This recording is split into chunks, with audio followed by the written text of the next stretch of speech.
안녕하세요. 오늘 당신이 보내주신 자료, 루돌프 슈타이너의 강연록 일부를 함께 좀 깊이 파고들어 볼까 하는데요.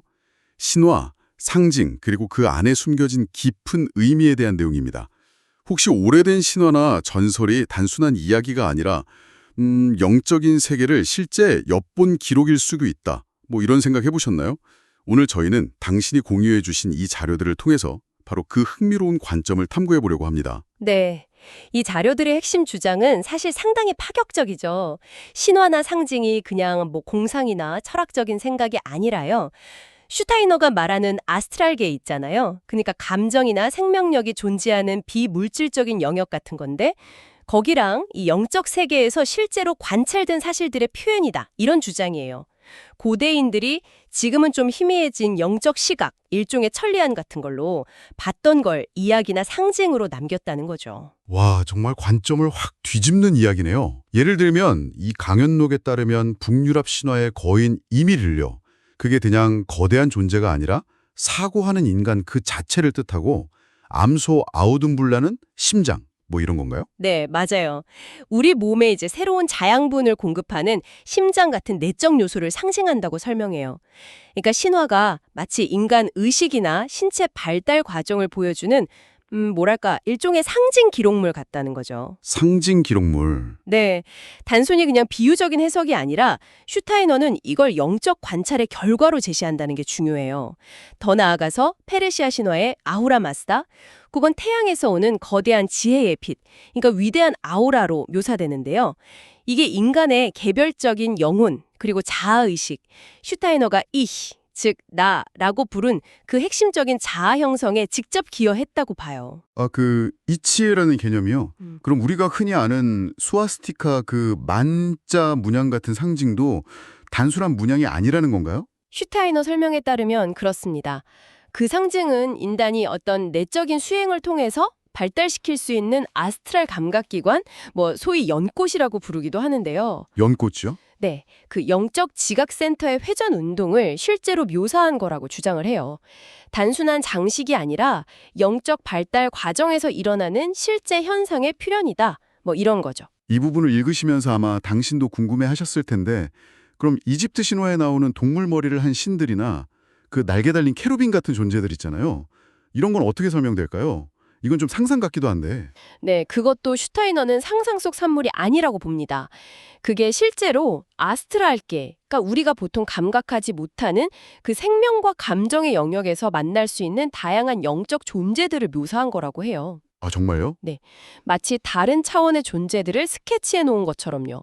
고대인들은 이런 존재들을 직접 보았다는 전제가 깔려 있는 거죠. 와, 이런 영적인 관점이 인간의 신체적 발달이나 건강 문제와도 연결된다는 점이 또 흥미롭습니다. 네, 그렇죠. 슈타이너는 이제 사람 안에는 뼈나 치아처럼 단단하게 굳어지려는 경화 경향이 있고요.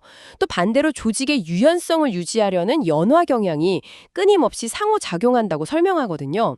이 두 힘 사이의 균형이 건강 유지에 필수적인데 이 균형이 깨질 때 예를 들어서 환경 변화에 제대로 적응하지 못하면 라키티스, 구루병이라고 하죠. 아니면 벼렉 같은 소위 문화병이 나타날 수 있다. 이렇게 진단합니다. 문화병이요? 네, 이게 단순히 의학적인 문제를 넘어서서 인간과 환경, 그리고 그 내적인 힘 사이의 복잡한 관계를 보여주는 거죠. 더 나아가서 미래 인간의 잠재력에 대한 이야기도 나오잖아요.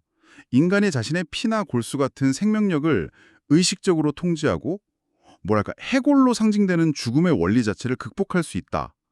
이건 좀 놀랍던데요. 특히 그 성배 전설 있잖아요.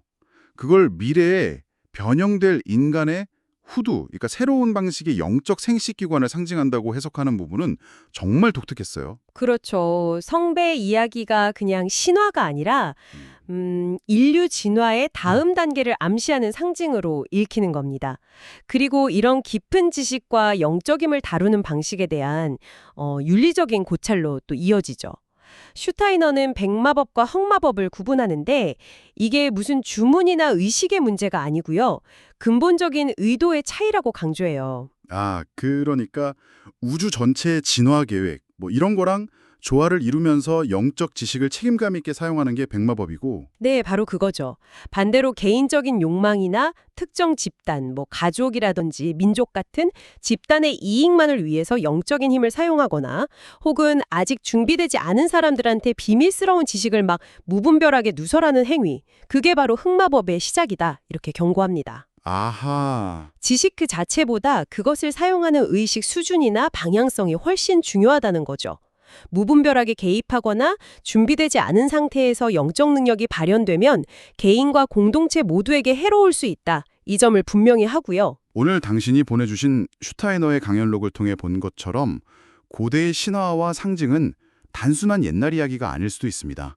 어쩌면 그 속에는 우주와 인간 존재의 본질, 그리고 당신 자신 안에 잠재된 가능성에 대한 깊은 통찰과 어떤 단서들이 숨겨져 있는지도 모르겠습니다. 마지막으로 이런 질문을 던져보고 싶네요. 지금 당신 주변에 남아있는 오래된 이야기들 혹은 건축 양식, 무심코 지나쳤던 상징들 속에 혹시 과거의 지혜를 넘어서 당신 자신의 내면 발달과 미래를 해독할 그런 열쇠가 숨겨져 있는 것은 아닐까요? 한 번쯤 깊이 들여다볼 만한 질문인 것 같습니다.